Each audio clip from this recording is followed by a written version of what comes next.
امروز برای بار چند هزارم داشتم پایتخت نگاه میکردم که از شانسم رسید به سکانسایی که رحمت میگفت به سلامتی بیارم ناپلونی ره تموم دیگه بیارم ناپلونی ره. ناپلونی درست کردنم سخت خداییش، ولی بریم یه ناپلونی آسون درست کنیم.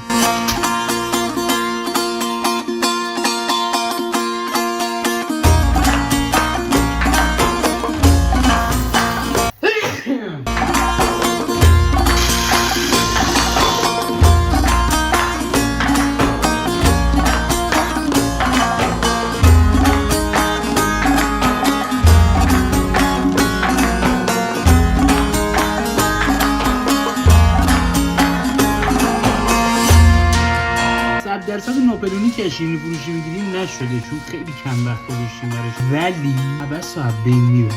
میتونید بذارید چند ساعت تو فریزر بمونه که اگه مثل منید میتونید همون موقع